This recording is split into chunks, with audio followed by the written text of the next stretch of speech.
Well, as you can see, today was vehicle washing day, but you're here because you want to know more about the Cobra. Later on I'll have more stuff about the Bronco, but that's not today's video.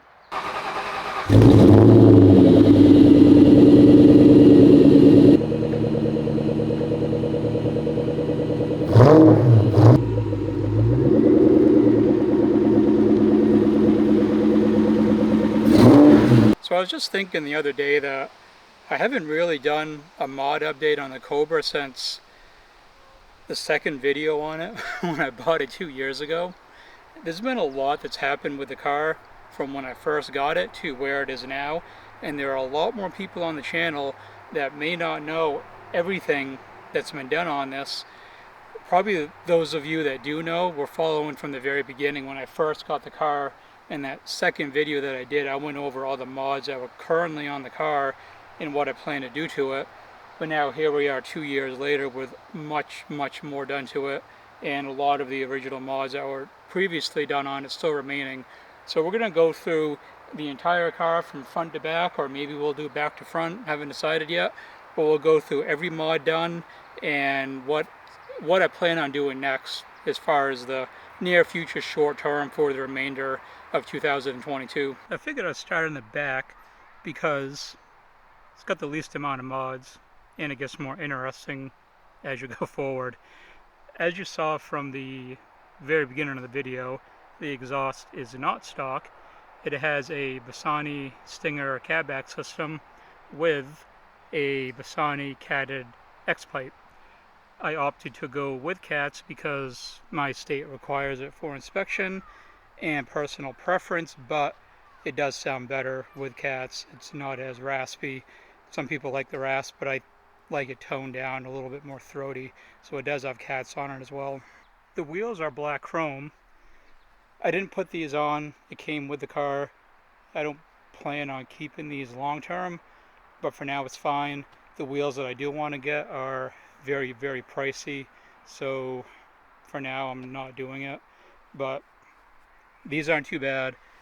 They do look decent, but I think the FR500 looks a little overplayed considering the wheels on my Bronco almost look like FR500s too, but they're not, but same kind of style for the most part. Tires, I have Mickey Thompson ET Street SS tires. They are a 305 30 or 35 by 18, and they hook extremely well with the amount of power that this car has. I haven't had any traction issues like I was having with the Toyo R888Rs that were on here previously. Moving on to the interior, which is the most boring part of every 04 Cobra. It does have an aftermarket shifter. I'm not 100% sure what it is. I believe it's a Pro 5.0 from what I was told, but I haven't verified that. I've never taken it out to check. I would like to put an MGW in here at some point. It just hasn't happened yet. And I do have the charcoal seats, which I definitely preferred when buying one. And there's my front plate. My state requires a front plate to be on the car. You can see how much I care. Before we move towards the front of the car, one thing I did want to mention was that it has the stock IRS in it. There's been nothing done to it, and it's got the stock diff cover. Those aren't going to stay that way, so more on that towards the end of the video. One other thing, because it's kind of related to the shifter, it does have the T56 in it at this point. Of course, those come stock on all the 0304 Cobras, but mine does have a 26 spline input shaft in it, so that's been upgraded. To go along with the 26 spline input shaft, it does have a McLeod twin disc RXT clutch for 26 spline, of course, so that's been beefed up to handle the copious amounts of power and torque that this car now makes. This did come with the Brembos on it, but I had them powder coated. I did this project, I think, over the first winter that I had the car. The Brembos came off. I completely rebuilt them. New seals, new pistons, new everything. and had them powder coated to match the car just a little bit better. And it stops pretty damn well. I would really like to put a 6-piston kit on this thing, but price-wise and the fact that it does stop pretty good with the 4-piston Brembos on it, I'm not sure if I'll ever get to that, but for now it's going to stay like that. Maybe someday I'll upgrade to 6 pistons to make it really stop much harder than even it does now. Down to the very, very front of the car, we have an AFCO Pro heat exchanger. This car was previously road raced by the owner that I bought it from, and that's where the upgraded brakes came from, and this AFCO Pro heat exchanger. It keeps my temps in check very well. It takes quite a bit for my temps to really climb, so it does a good job of keeping the supercharger cool. It's very, very thick. I think it's like a $600 heat exchanger, so it's beneficial to have that in there for sure. Even though I don't drag race it or anything like that, I'm glad it's in there. It does have aftermarket expansion tanks for both coolant for the supercharger and coolant for the radiator. I do plan on powder coating this tank to match the wrinkle black for this one at some point. It just hasn't happened yet. It's been a lot slower building this car than I thought, because some of the initial stuff that I did was pretty expensive overall, so I'm kind of taking a break from splurging on a lot of stuff with the car for the time being. You can't really see it too well, but there is an upgraded radiator in here. I'm not sure if it's a 2 or 3 core.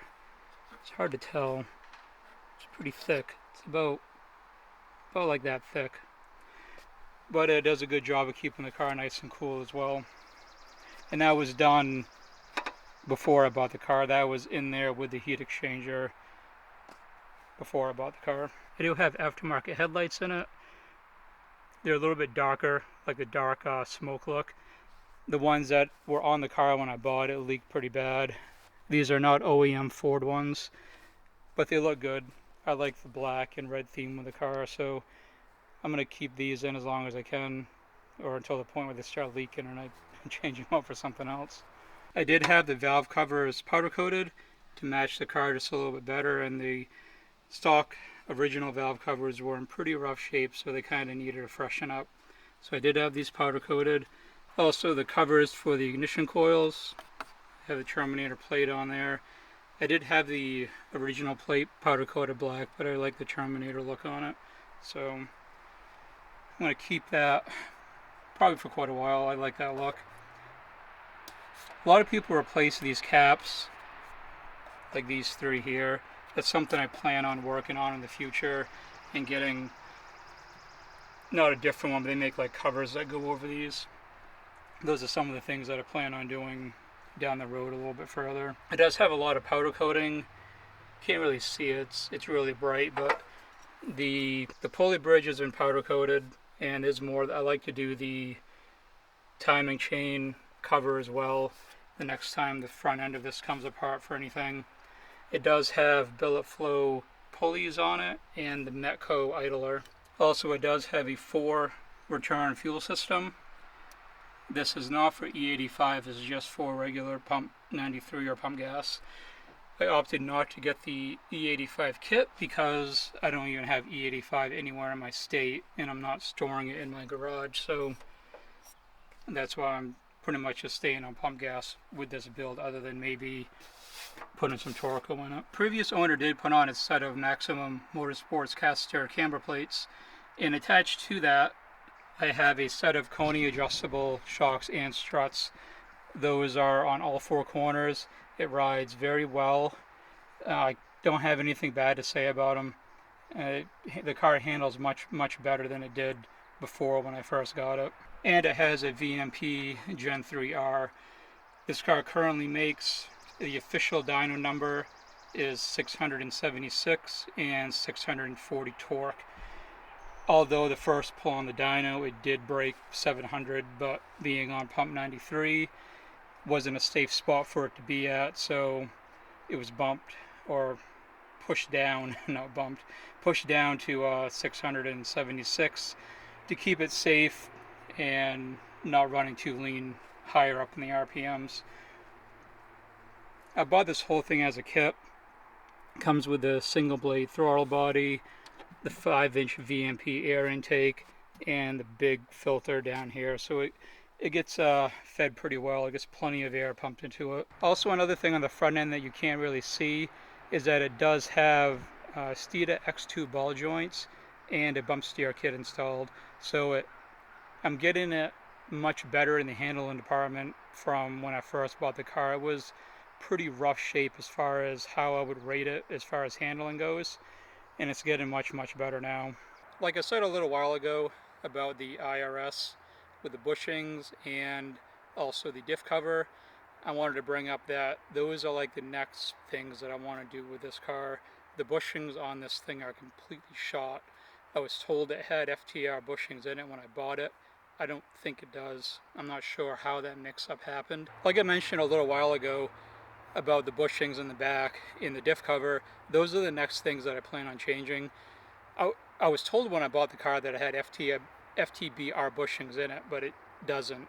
Either maybe it did and they're completely shot, but from what I could tell when I've had the car up on a lift and looked underneath it, and I sent pictures to FTBR and they said it didn't look like their bushings either. But that's something that I plan on rectifying and doing the Ford Racing diff cover at the same time. Those items are not currently purchased, but those are the next things that I do plan on buying. Bushings and the diff cover are something that I plan on buying next. I don't currently have them, but one thing that I do have is a set of American Racing headers to go on this thing, the long tubes. So that's something that I plan on doing. It's not going to be this summer. It's going to be a winter project when I can drop it off at the shop and they can just keep it for however long you need it for over the winter, and I don't lose any summertime driving with it, going to events or shows, or just taking it out on days like this and just being able to enjoy it. So that should just about cover everything that's been done on the Cobra, from where I picked it up to what I've done with it up to this point. If I forgot anything of significance, I will leave it as a pinned comment in the video. And speaking of the comments, let me know what you have done to your Mustang or your Cobra. How much has it changed from when you first bought it to where it is now? What are your future plans like with the car? Or are you completely done with it? I don't know, are we ever really done with these cars? I've had 6 Mustangs and I haven't finished one yet. If you made it this far to the end of the video, make sure to leave it a like. It is very much appreciated. And if you're new here and want to see more stuff on the Terminator Cobra, I still have to do a Torco dyno run. I know I've been mentioning that forever. This summer has just been a lot more busy than I thought it was going to be, so I haven't had a chance to even schedule that yet. But I would like to get it done before the end of the summer and then get it redone again with the long tubes to see how much power this thing really can make. But that will conclude everything. Let me know your thoughts down below, and above all else, thanks for watching.